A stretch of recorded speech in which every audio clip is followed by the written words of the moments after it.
We are now into the double digits, fellas. It is week 10 waiver wire ads, my top 10 waiver ads for week 10 fantasy football. We're going to be going through all of the guys that can help bolster your fantasy football rosters or enhance your chances of taking down a fantasy football championship. So we're not going to waste any time. Make sure these guys are rostered in your league. Tank Dell, of course, went off this week, but he is rostered in over 40% of sleeper, ESPN, and Yahoo leagues combined. Khalil Herbert just activated off IR. Same thing, rostered in over 40% of those leagues. Dalton Schultz, big game for the Texans as well this past week. Logan Thomas, getting consistent targets for the Washington Commanders. I'm sure a lot of you guys are in need of tight ends with Dallas Goedert and Darren Waller going down. And then Tajay Spears, backup running back for the Titans, inherent upside there. And Taysom Hill, of course, been on a tear lately for the New Orleans Saints. So make sure those guys are rostered. I'm sure there's other names I could have brought up, but those were the main ones that I thought of. But my 10th waiver wire ad of the week, and again, these are all in order. So I'm going from 10 to 1. So anybody that is ranked ahead of this guy that I'm about to talk about, I would pick up over him in a neutral situation. So Cedric Tillman is my 10th waiver ad of the week. This first one's definitely more of a deep league stash. I don't really think that Cedric Tillman's going to really help you all that much, but he could be a breakout waiver wire ad over the next couple games, and I'm trying to save you guys some fab and make sure that you can stash him now while he costs you nothing. You can get him for 0% of your fab budget. He is available in pretty much every league that you're going to see. Donovan Peoples-Jones was traded away from the Cleveland Browns to the Detroit Lions, which opened up Cedric Tillman to play 75% of the snaps in his first full game there without DPJ. He didn't do much of anything. He only had one target, but I did like Cedric Tillman's film at the University of Tennessee coming out of the draft. He was a third-round pick, and Elijah Moore, as much as I love him, hasn't really done much for the Cleveland Browns opposite Amari Cooper. He's basically just been a gadget option there, so hopefully Deshaun Watson can, turn it on down the stretch, but there is room for another outside wide receiver to emerge if Cedric Tillman is the player that I saw from him at the University of Tennessee, where he was kind of like a Cortland Sutton type of player. I think that would play well opposite Amari Cooper, so definitely stash him at the end of your bench in deeper leagues. If you're in a shallow league, don't worry about Cedric Tillman. He's not really going to be relevant to you. Number 9 on this list is Cade Otton.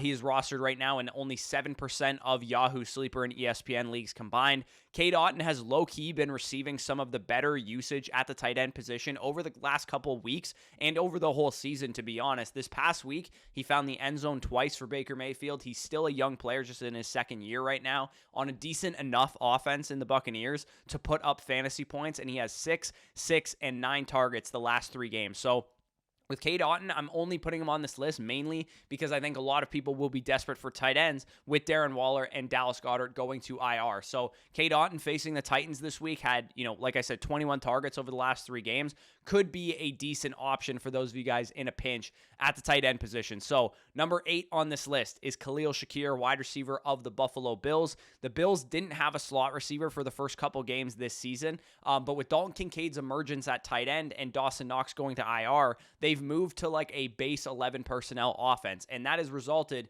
in Khalil Shakir emerging as the solid slot wide receiver, 10 targets over the last 2 games. Not a super elite pickup by any means, but a good depth piece in deeper leagues with some built-in upside if Stephon Diggs, if Gabriel Davis, or if Dalton Kincaid miss any time. You guys can see his snap share and his route participation has gone up from like the 40% range all the way up into the early 70% range as the main 11 personnel slot receiver there in Buffalo. Of course, it's a great offense. They throw the ball a lot, so we want pieces of that offense, and I think you could definitely do worse with a bye week filler like Khalil Shakir. So number 7 on this list is the Saints backfield. So Jamaal Williams / Kendre Miller, but mainly Jamaal Williams is who I'm talking about here. He is rostered in only 30% of leagues right now. Kendre is widely available in 95% of leagues right now. My Kamara might decline take was looking really bad for a while there, but I will say Alvin Kamara's snap share has gone down each of the last 4 games since week 6. We saw him go from like a 78% snap share to a 75% snap share down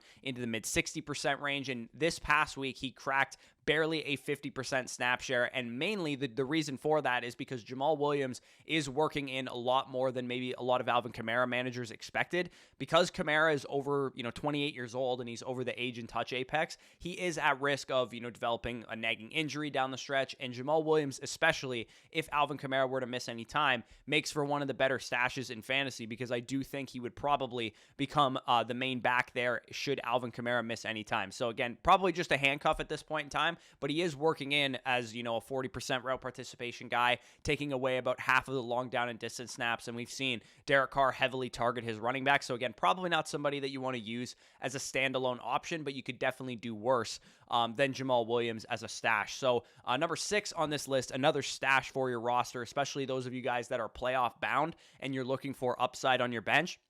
I think Kenneth Gainwell is one of the better cheap stashes available in a lot of leagues right now. He's only 20% rostered. You won't have to spend a dime of fab on him right now, maybe $2 to $5 just to make sure that you actually secure him in this waiver cycle. He has proven that he is the number 2 option behind DeAndre Swift. And this offense, we know that they're going to score points regardless of who's back there at running back. And we also know that DeAndre Swift is still DeAndre Swift. Every season of his career, he has not finished the season. He gets hurt pretty much around like week 11, week 12 every single year. And I'm not saying that's going to happen again because I think the Eagles are using him properly and they're using him in a way that'll keep him healthy, but he is still DeAndre Swift. And you want handcuffs of running backs who tend to get injured a lot. And Gainwell could legitimately win leagues, right? It doesn't matter who's back there for the Philadelphia Eagles. They have upside because they can catch passes in Kenneth Gainwell's case, and they're going to get explosive carries behind the best offensive line in the NFL. So with Kenneth Gainwell, you're stashing a handcuff for the end of your bench heading into, the stretch run, the fantasy playoffs. For those of you guys that are, 8-1 or 9-0 or 7-2,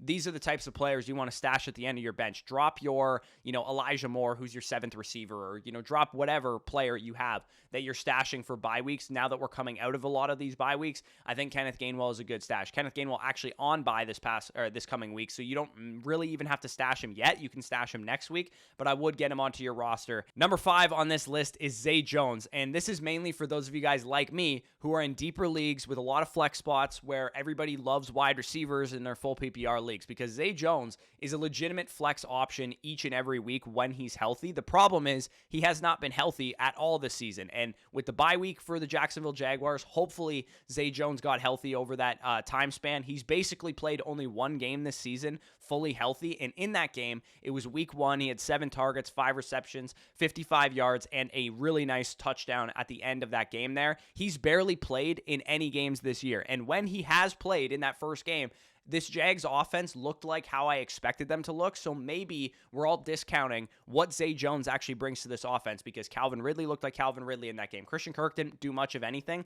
but I do think this offense operates best when they're base 11 personnel, and Calvin Ridley, Christian Kirk, and Zay Jones are the top 3 wide receivers there. So Zay Jones, definitely an integral part of this offense. I think he's going to have some good weeks down the stretch, and if you guys are in need of flex production, maybe you need a 5th receiver because you're dealing with injuries or whatever, Zay Jones is the perfect guy to go after on the waiver wire. He probably won't cost you more than anything like 0 to 10% of your fab budget, so definitely check him out if he is available in your league. You might even be able to add him straight up because he's coming off of a bye. I was actually able to do that in my home league.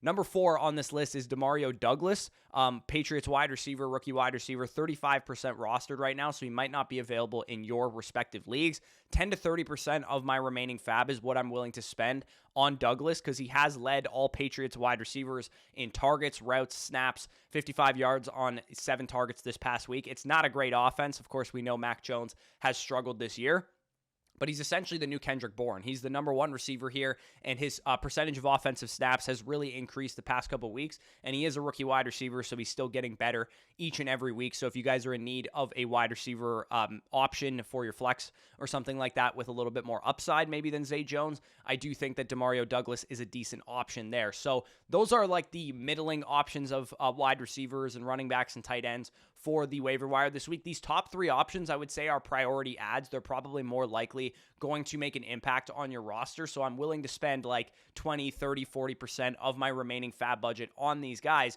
although I will say, generally speaking, this is not a very good week of waivers. My number 3 ad on the week is Keaton Mitchell, running back of the Baltimore Ravens. This backfield is definitely crowded. Justice Hill played 63% of the snaps this past week. Gus Edwards has scored 6 touchdowns over the last 3 games, but the reports on Keaton Mitchell were that this was a guy that was going to make the 53-man roster, a guy that was going to work into this backfield. They held him all season as an undrafted free agent through a stint to IR, which usually teams don't do, right? When undrafted free agents get injured, usually that's it. They usually don't make the roster, but Keaton Mitchell has stayed on this roster, and we can kind of see why. He rushed 9 times for 138 yards this past week, broke off off 2 long ones. He has explosiveness. He has speed. He's going to bring an element to this backfield that they've honestly been lacking because Gus Edwards is not a very fast guy. Justice Hill, he's had an Achilles tear over the course of his career. He's lost a little bit of explosiveness. Once garbage time took over this past week, Justice Hill was really padding his snap share, 17 of the 19 snaps in garbage time. So I do think this backfield is wide open. Like, I know Gus Edwards and Justice Hill are options there, but nobody's really scaring you in that backfield. So if Keaton Mitchell can emerge, I wouldn't be shocked if the Baltimore Ravens gave him the bulk of the work. If Mitchell is legit, he can beat out, essentially J.K. Dobbins' backups coming into the year. So Keaton Mitchell, definitely a guy that I'm willing to spend 20, 30, 40% of my fab on if you're in need of some running back upside for your bench. The number 2 guy on this list is also a running back that can give you some good upside for your bench. Leonard Fournette, running back now of the Buffalo Bills. James Cook has not really been getting it done from a fantasy perspective. He scored 8.5 fantasy points or more in just one of his last 5 games. Latavius Murray is 34 years old. He's really not that effective at this point in his career. He's currently been occupying the red zone and banger role, but like I said, he's old. He's lost a step. He's not really that explosive at this point in his career. We've seen what Leonard Fournette can do late in the NFL season with my Tampa Bay Buccaneers the year that they won the Super Bowl. That was a couple years ago, and maybe Leonard Fournette is washed at this point in his career, but if there's one thing we know about Leonard Fournette, it's that if he gets a big workload, he can handle it. He can give you receiving work. He can give you goal line work. He can give you a lot of carries. He's a big dude, and he's handled a big workload his entire football playing career going back to high school and college. So Leonard Fournette, if he can get the workload, he could actually be a league winner down the stretch.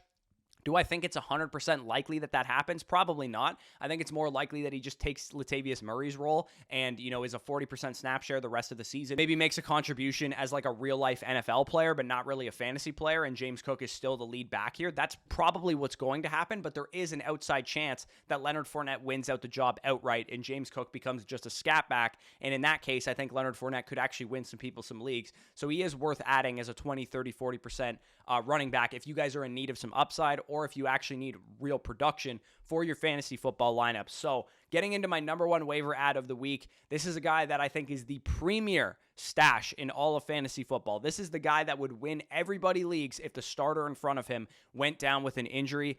So I'm getting him now. Zach Charbonnet, running back of the Seattle Seahawks. If we dropped every single running back in the NFL that had a starting role, Zach Charbonnet would be the RB1 in fantasy. If every single starting running back got injured today, Zach Charbonnet would be the 101 in fantasy football drafts as the running back to own there. He has outsnapped Kenneth Walker in 2 straight games. Pete Carroll has been very, very confident, very, very complimentary in Zach Charbonnet's ability, and it looks like Kenneth Walker is clearly dealing with some kind of nagging injury, which could re-aggravate itself in the coming weeks here. Is Zach Charbonnet a better running back than Kenneth Walker? I personally don't think so. I think they do kind of different things. Walker's more your explosive home run hitter, and Zach Charbonnet is more your consistent in between the tackles banger who can give you something on third down. But I will say the numbers favor Zach Charbonnet. He has actually been better on a per attempt basis, pretty much every metric, yards per carry, PFF rushing grade, pass blocking grade, all that kind of stuff, than Kenneth Walker has been. So I think Zach Charbonnet probably won't win this job outright, but if he does,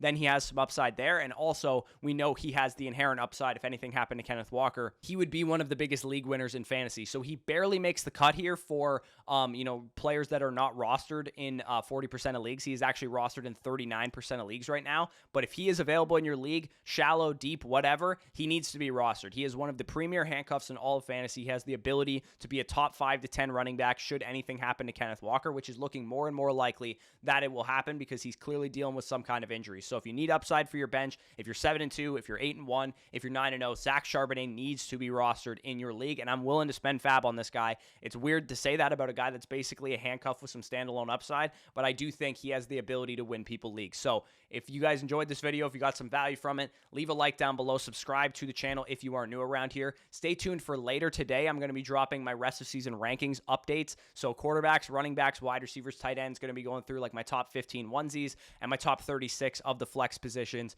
going through, the dynamics and some of the positional rankings there. And that should help you guys in trades. If you're looking to make trades, it should help you understand how good your roster might be if you need to make some upgrades here and there. So definitely stay tuned for that video. That should be out around 3 p.m. Eastern or so. This one probably dropping around 11 a.m. Eastern or something like that. So definitely make sure you get those waivers set. And of course, if you want access to our Dynasty Rankings Manifesto, that is going through a big update. Trade value charts, positional rankings, bucketed rankings by age, all that good stuff. definitely check out flockfantasy.com. Use the promo code FSE for 30% off any of the packages. If you sign up monthly, you get 30% off with promo code FSE. If you sign up annually, you'll get 6 months for free with promo code FSE, as well as first access to Dynasty Decisions, which we will be doing a video for later this week, as well as a free Zoom consultation if you sign up annually. So if you want to, your team's in a rough situation, Dynasty, redraft, best ball, whatever, you can hop on a Zoom call with me and we can kind of work through, hash it out, and talk about how you can make some, specific improvements. We'll look at the rosters of your league mates and talk about trade packages that you can go through. So if that interests you, definitely check that out. The best way to get that is to sign up on Flock Fantasy for an annual package. You will get that for free. You won't have to pay anything, but we do have a Google form listed down below with other ways you can get a Zoom consultation with myself or with Danny. So if that interests you, check it out down below. But with that being said, peace out, and we'll talk to you soon.